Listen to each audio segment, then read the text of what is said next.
Shalom, selamat pagi Bapak Ibu yang dikasihi Tuhan Yesus. Puji syukur hari ini kita kembali bertemu dalam renungan Gereja PAU Kemang Pratama. Mari kita bersatu dalam doa. Segala puji dan syukur kami naikkan kepadamu Tuhan. Terima kasih untuk kebaikan-Mu dalam hidup kami sepanjang malam yang boleh kami lewati. Tuhan telah menolong memelihara kehidupan kami. Pada pagi hari ini Tuhan, kami membuka hati kami untuk membaca dan merenungkan kebenaran firman-Mu. Biarlah firman-Mu yang akan kami renungkan di pagi hari ini benar-benar menjadi kekuatan kami untuk melakukan berbagai aktivitas kami di sepanjang hari ini. Di dalam nama Tuhan Yesus Kristus kami berdoa dan mengucap syukur. Haleluya. Amin. Tema yang akan kita renungkan di pagi hari ini adalah dari Taurat ke Kasih Karunia, yang terambil dalam Roma 7 ayat 7 sampai ayatnya yang ke-20. Beginilah firman Tuhan.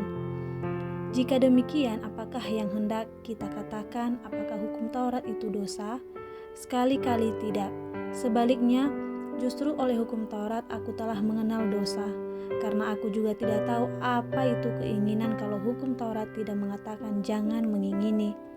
Tetapi dalam perintah itu dosa mendapat kesempatan untuk membangkitkan di dalam diriku rupa-rupa keinginan, sebab tanpa hukum Taurat dosa mati. Dahulu aku hidup tanpa hukum Taurat, akan tetapi sesudah datang perintah itu, dosa mulai hidup. Sebaliknya aku mati, dan perintah yang seharusnya membawa kepada hidup, ternyata bagiku justru membawa kepada kematian. Sebab dalam perintah itu dosa mendapatkan kesempatan untuk menipu aku, dan oleh perintah itu ia membunuh aku. Hukum Taurat adalah kudus, dan perintah itu juga adalah kudus, benar dan baik. Jika demikian, adakah yang baik itu menjadi kematian bagiku? Sekali-kali tidak. Tetapi supaya nyata bahwa ia adalah dosa, maka dosa mempergunakan yang baik untuk mendatangkan kematian bagiku, supaya oleh perintah itu dosa lebih nyata lagi keadaannya sebagai dosa.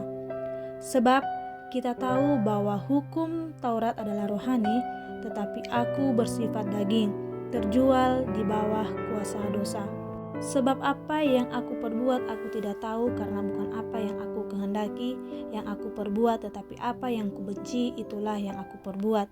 Jadi jika aku berbuat apa yang tidak aku kehendaki, aku menyetujui bahwa hukum Taurat itu baik.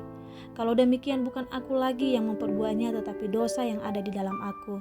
Sebab aku tahu bahwa di dalam aku, yaitu di dalam aku sebagai manusia, tidak ada sesuatu yang baik. Sebab kehendak memang ada di dalam aku, tetapi bukan hal berbuat apa yang baik. Sebab bukan apa yang aku kehendaki yaitu yang baik yang aku perbuat, melainkan apa yang tidak aku kehendaki yaitu yang jahat yang aku perbuat.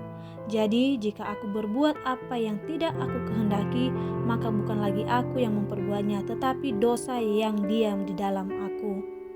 Sejauh demikian pembacaan firman Tuhan. Bapak Ibu yang dikasihi Tuhan Yesus, keterikatan seseorang pada hukum Taurat yang digambarkan Paulus sebagai hukum perkawinan merupakan keterikatan seumur hidup. Selama kedua belah pihak hidup, maka keterikatan itu tetap berlaku. Hanya kematian salah satu pihak yang dapat membebaskan pihak lainnya dari ikatan hukum itu. Kita tidak lagi hidup di bawah kewajiban untuk memelihara hukum Taurat karena persekutuan kita dengan Kristus. Jika kita menempatkan diri kita di bawah Taurat, berarti kita masih hidup di bawah hukum Taurat dan bukan berdasarkan kasih karunia. Paulus merasa perlu menjelaskan hubungan orang percaya dengan Taurat ini, karena umat cenderung melihat ketaatan pada hukum sebagai tolak ukur kesalehan. Maka Paulus telah menjelaskan sebelumnya bahwa Taurat tidak memiliki kontribusi apa-apa dalam pembenaran orang percaya. Kematian Kristus di kayu salib membebaskan orang percaya dari ikatan hukum Taurat.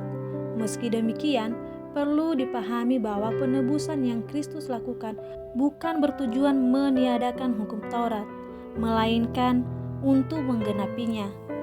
Contoh keteladanan Kristus semasa pelayanannya menunjukkan cara-cara yang benar dalam menerapkan hukum Taurat, yakni bukan dijalankan secara legalistis. Hukum Taurat itu baik, tetapi mempunyai keterbatasan. Taurat memang menjelaskan apa yang benar dan mana yang tidak benar, namun Taurat tidak berkuasa membenarkan atau menyucikan orang. Padahal bagi manusia berdosa, apa yang dilarang justru menarik minat untuk dicoba. Ini yang membuat Paulus berkata, sesudah datang perintah itu dosa mulai hidup. Kita bisa bandingkan Roma 7 ayat 9. Bapak Ibu yang dikasihi Tuhan Yesus, lalu jika orang percaya tidak berada di bawah pengaruh Taurat, bagaimanakah hubungan kita dengan Taurat?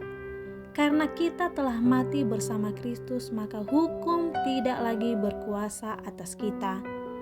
Kita tidak harus lagi hidup sesuai Taurat, melainkan berdasarkan kasih karunia Allah dan dengan pengucapan syukur akan kebaikan Tuhan dalam setiap kehidupan kita. Sejauh demikian renungan kita di pagi hari ini, mari kita kembali berdoa. Sungguh kami percaya Tuhan, dan sungguh kami yakini bahwa ketika kami hidup dalam kasih karunia-Mu, kami bisa menerima keselamatan itu. Dan kami percaya Tuhan bahwa kami hidup oleh karena kebaikan-Mu, kemurahan-Mu dalam kehidupan kami. Dan biarlah setiap hidup kami Tuhan, kami persembahkan semuanya untuk hormat kemuliaan nama Tuhan. Berkati kami Tuhan dan tolong kami, dan biarlah kami tetap mengucap syukur atas kebaikan Tuhan dalam kehidupan kami. Dan kami bersyukur untuk firman-Mu yang telah kami renungkan di pagi hari ini, mengajarkan kami bagaimana kami hidup baik di dalam anugerah, dalam naungan kasih-Mu Tuhan Yesus. Terima kasih Tuhan Yesus, berkati kami sepanjang hari ini. Biarlah apapun yang kami lakukan, apapun yang kami kerjakan, semuanya seturut sesuai dengan kehendak-Mu. Di dalam nama Tuhan Yesus kami berdoa dan mengucap syukur. Haleluya, amin. Selamat beraktivitas kembali, Tuhan Yesus memberkati.